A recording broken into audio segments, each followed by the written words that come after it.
A secret police station operated by agents of the Chinese government, not far from New York City Hall.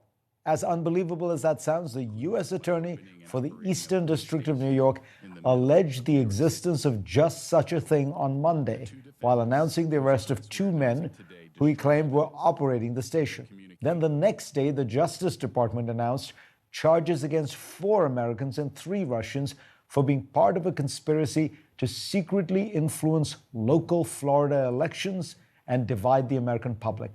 The confluence of these 2 announcements made me wonder, what is going on here? Joining me now is Hollie Flynn, who worked at the CIA for 3 decades, including a stint as director of the Office of Foreign Intelligence Relationships. She's currently the president of the Foreign Policy Research Institute. Pleasure to have you on. It's great to be here, Fareed. Thank you for having me.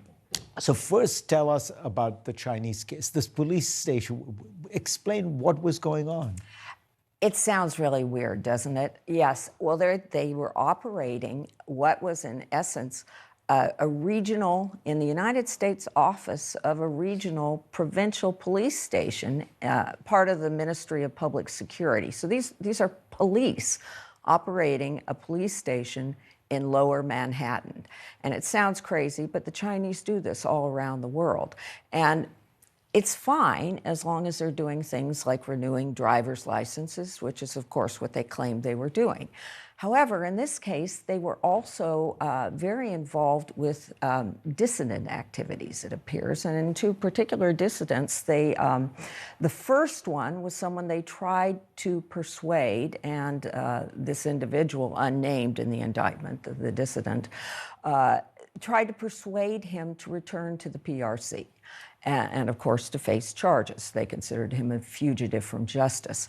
In the other case, they were tasked to investigate the whereabouts of another dissident in the West Coast. And so, clearly beyond the scope of legitimate police activities. So it raises the thing that I think people have often alleged about the Chinese government, which is very worrying, it seems to me, which is that they target Americans of Chinese origin, Chinese citizens who live in the United States, maybe green card holders, as you know, they try to get them to become spies for the Chinese government.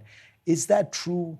It's absolutely true. If you look historically at the Chinese espionage cases in this country, they hunt in the diaspora, the Chinese Americans and resident Chinese here in the United States.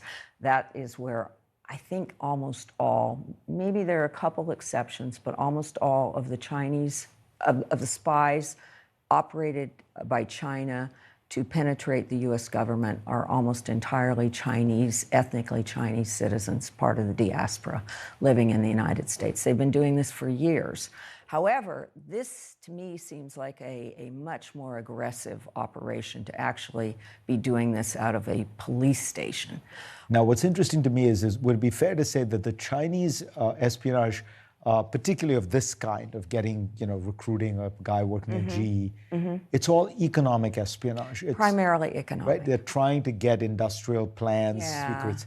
The Russians, on the other hand, it seems quite different. They're interfering in local Florida elections. When I read that, I just sort of said, what the heck? What's happening here? But, local down to, it was the city council of St. Petersburg, Florida. Why would they care?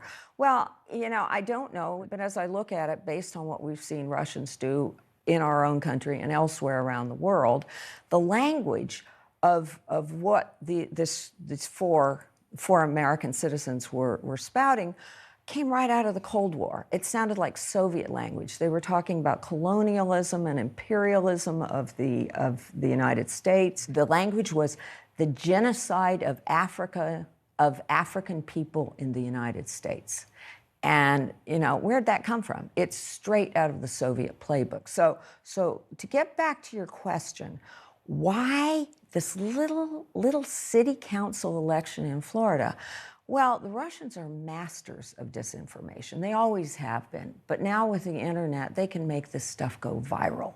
The other thing is, and I really can't figure it out because this is the FSB. The FSB is the domestic intelligence service of Russia.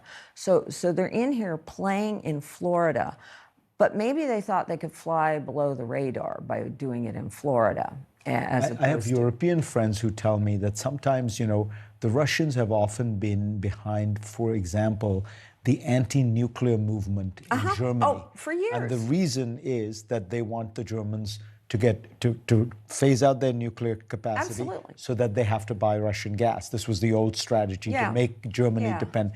So sometimes it's a little complicated, but there is a method to why they are interfering in a local. And sometimes it is, as in that case, for a strategic objective, a specific strategic objective. Sometimes it's just to sow disorder within a country because they don't want the United States to function well. Keeping us off balance, keeping us polarized is very strongly in the interest of Russia.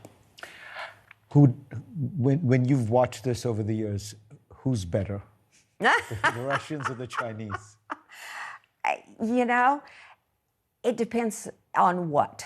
The Chinese are really very pragmatic. And does it pose a threat to their country like the dissidents or what they perceive to be a threat?